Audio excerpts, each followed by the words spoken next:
So I'm Rebecca Jones and I am a makeup artist. I've been doing this job since 2014. I started in London where I did my training, then I moved back to Cumbria to set up my business, which is primarily wedding makeup, but I also do lessons and some special occasion makeup. Nowadays you'll find me all over the north every weekend doing makeup for brides, but now I'm based in Leeds and I'm a lot more involved in the fashion scene, so I do makeup for fashion shoots and bridal shoots as well.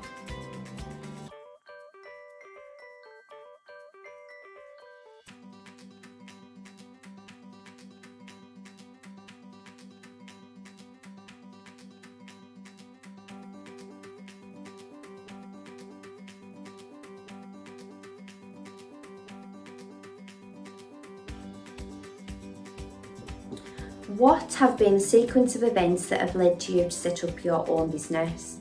So I actually began my professional life as a primary teacher. I did my degree and teacher training in Carlisle, and then I worked as a primary teacher in West Cumbria until I was 24. At that time I found out that I had a medical condition that meant it was really important to keep my stress levels down in order for my body to work properly. So it meant I needed to rethink. I'd been running a beauty blog for a while that actually was doing pretty well at the time, so I already knew that I loved makeup, and naturally the idea just came that that would be my new career. At the time it was pretty tricky though, because I knew nothing about business. Makeup artistry wasn't a popular career. It was a couple of years later actually that it became quite accessible to be a makeup artist. As I've previously mentioned, I went to London to do the makeup training, and that was actually much easier than the business training. Luckily I found a free course that was running at the time in Workington. Once a week I went there, and it was to help people become self-employed. So I learned how to do accounting, marketing, customer service, basically everything I needed to know to set me up and get me running. I did a year really trying to get the business going, building a website, advertising, just getting a client base and a reputation, but it wasn't enough to live on in the first year.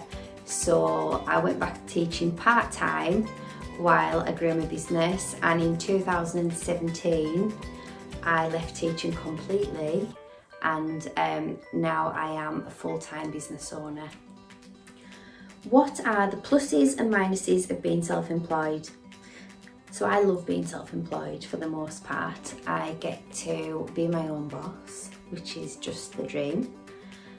I can be really flexible. I can essentially do what I want when I want. So one day I might feel like working on my website, one day I might be working on my Instagram, another day I might feel like not doing anything, so I take a day off. So that side of being self-employed is wonderful.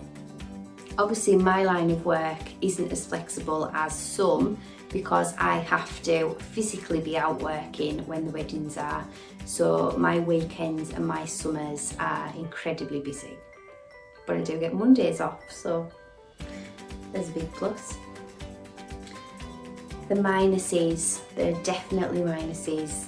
The big one is that you have to wear many hats. Can't just be the thing that you're good at. So I am a good makeup artist and it comes naturally to me, but being a makeup artist also comes with having to do every aspect of running a business on your own. So you are the customer service department, you're the marketing department, you are the finance department, and you've got to keep all those things running smoothly in order for the business to keep going. And the final minus point is that income isn't steady and it isn't guaranteed. So you have to be really hot on your marketing to make sure that you have a regular stream of clients. You've got to be really on the ball with how much it costs to run the business and make sure that that's all covered before you can pay yourself.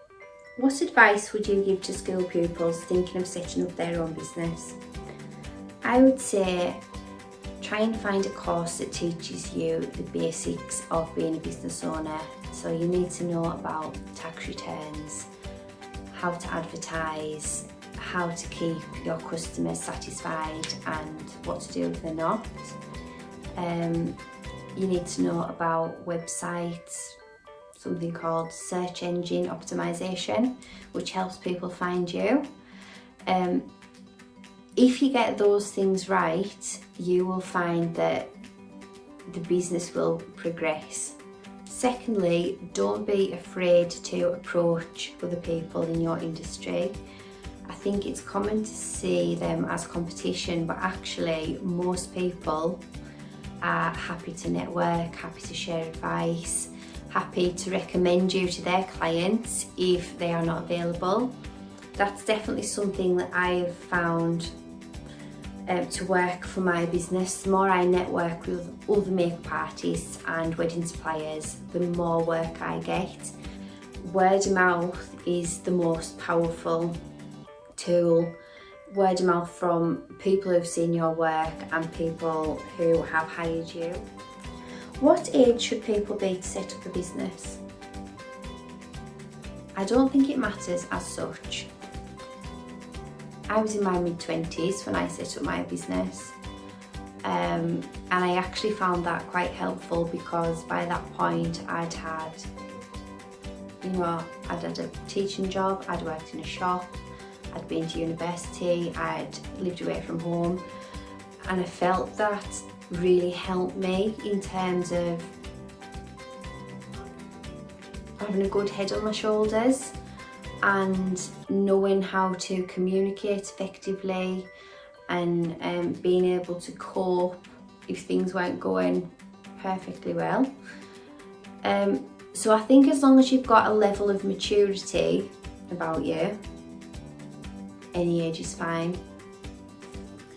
What difficulties have you experienced in running a business and how have you overcome these? Well, I've mentioned the initial struggle to get the business off the ground and having to go back to work part-time while I built up enough clients to make a good profit. One thing that helped me do that initially was offering my services at a discounted rate, which it got people interested and it meant that I could gain experience and build my reputation. So to me it was well worth taking less money just to make sure that I was off to a good start, if that makes sense. After a while I was able to put my prices up and I got the work. Definitely as a self-employed person it can be quite lonely. So I found that yes, I go out and work with clients and I do shoots, but for the most part it's just me in my office. So finding other business owners in network groups and even through Instagram has really helped me because I've got people now that understand what it's like to be a business owner. Finally, there have been times where I just haven't understood things.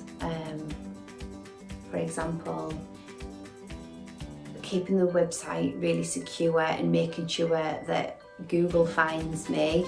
It didn't matter how many times I tried it myself or I read articles, it was just, what is that? So I hired someone to check my website for me, and also I hire an accountant to do the tax return, because even though I'm quite good at keeping the books up to date, the tax return worries me and I find it stressful. So just for my own peace of mind, occasionally hire experts to help me. Thank you for listening. I hope you found something useful, and if you're thinking about setting up your own business in future, good luck.